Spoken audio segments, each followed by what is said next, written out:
John, do you want to drive the 8.6? Test it out? No. No? Are you sure? No. Why don't you want to drive the 8.6, bro? Why not? No. Hey? Don't want to? No. I'll tell you why. No. My ex-wife fell off the broomstick. She never got back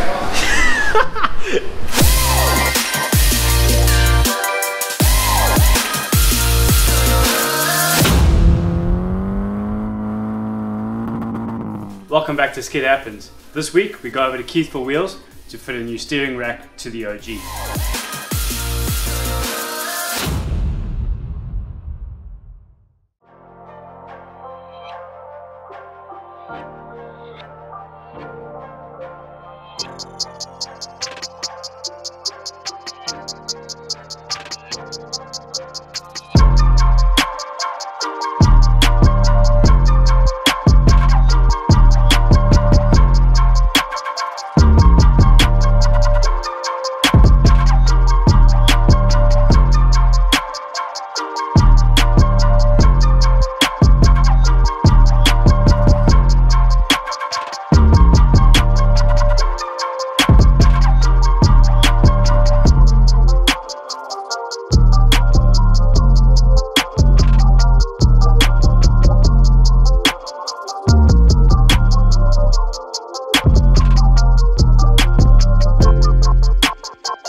John from EP4 Wheels, working on Skid Control's car. We've got the 8.6 up in the air and we're going to be placing the steering rack on it. Now you've done this before. We need to remove the tie rod end obviously. Do we need to drop this metal piece that sits in between here? No. No? Does it come out with that? Just disconnect while that's in the car. Okay. There's a couple of bolts in over there. The steering arm at the top over there. Got to get this out, this under panel. Disconnect those two. Okay, cool. We'll get started then. Just so you can understand how bad the steering gets. So this is after a year of a lot of skid pan work, basically every single weekend. If you have a look at the steering, hopefully you can hear that. Yeah, she's stuff. So let's get everything off.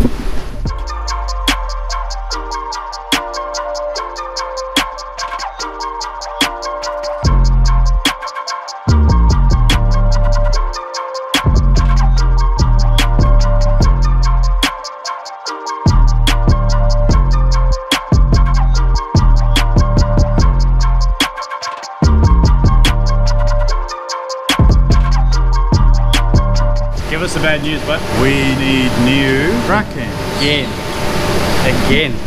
So just so you can see what happens is water gets in over there because they don't seal up very well, not being a hydraulically assisted power steering. It's all electronics. They also mess this up.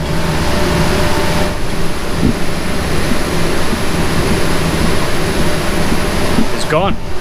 The new rack, nice and clean. Hopefully all the rest of this is good. Hopefully we don't have any wobbles in that. Is that all good? How's that side? Feel good? Right. Yeah. I guess in a way that makes the job easier because we don't have to swap the tie rods over, but unfortunately the problem is these ones over here have a little bit of extra lock. They're the hard race ones, but what I'm finding is that the hard race ones are the ones that are dying a lot quicker.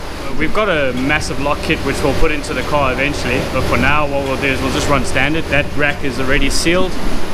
All factory sealed over there, so the chances of the water getting in is a lot lower. Put it back in the car and see how long it lasts us this time.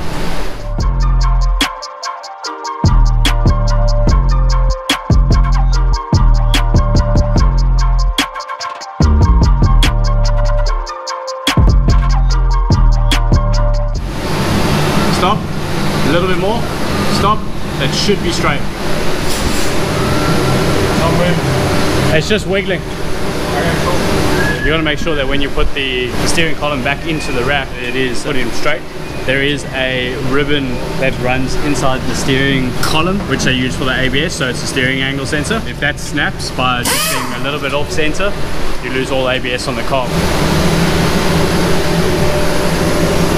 Having success with that bolt yet, mate? Oh yeah, always, brother. So introduce yourself, mate. What do you do here? I do a bit of mechanical work and a few tyres here and there and just work on cars, man. How long have you been with EP4 Wheels for? 4 months or so. A the boss man checking the work, make sure it's okay. That's it.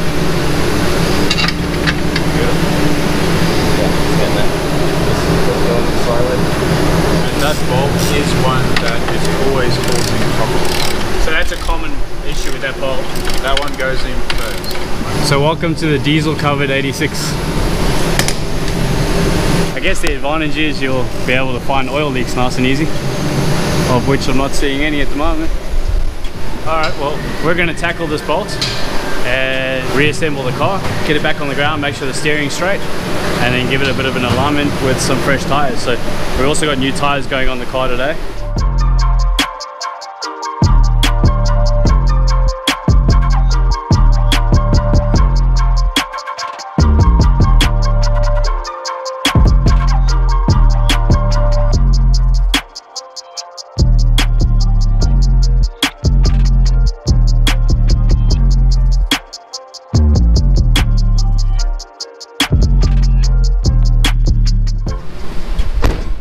We're going to do a quick test to see if it's steering straight. Now an easy way of doing it is, once I'm outside, I'll reverse it back in a straight line and make sure that it is reversing straight, and then we'll go straight onto the pits, make any adjustments we need, and then give it a good wheel alignment.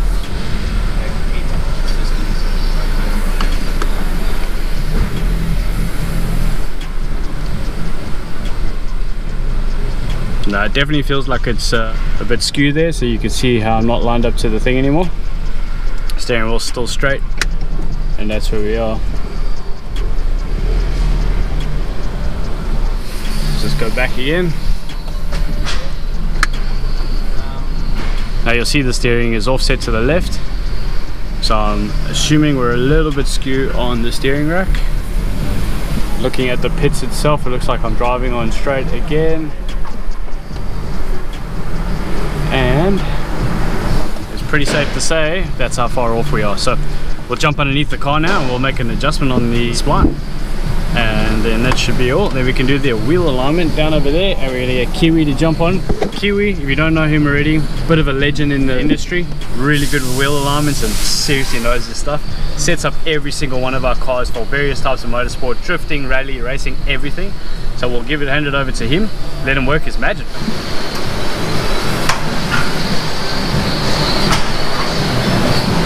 Yep. Yes. So it's a little bit off, just a couple of teeth, or one tooth? Probably a couple of teeth. I'll move it, you tell me when. Okay. So what he's going to do now is he's going to take that sleeve off, rotate this steering wheel until I say it's straight, but the wheel's pointing straight, so the actual physical wheels on the car. Once we line the steering wheel up to that, we should be good. Must I straighten it? Okay. Yep, that's straight. All good? Yeah, dude, that's straight, eh?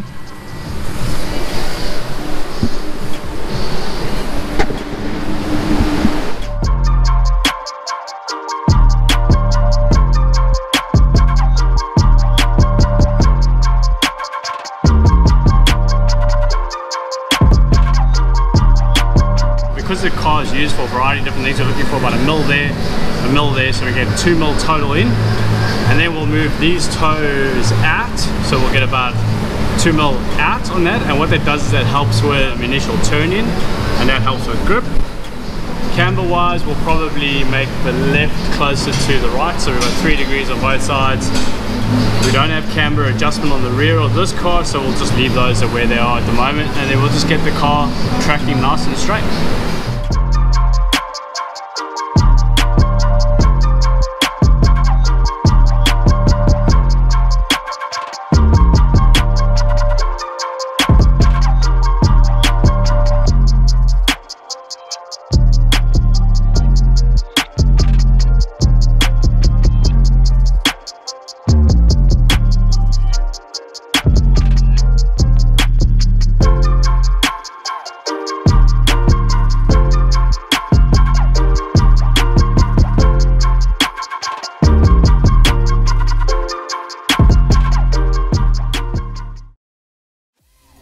We've got the new rack in the OG, now we can have a bit more fun with it for the next year. Hopefully nothing else needs to be replaced. We may need to start looking at doing the wheel bearings on the car because we haven't done wheel bearings on this car since we purchased it 3 years ago.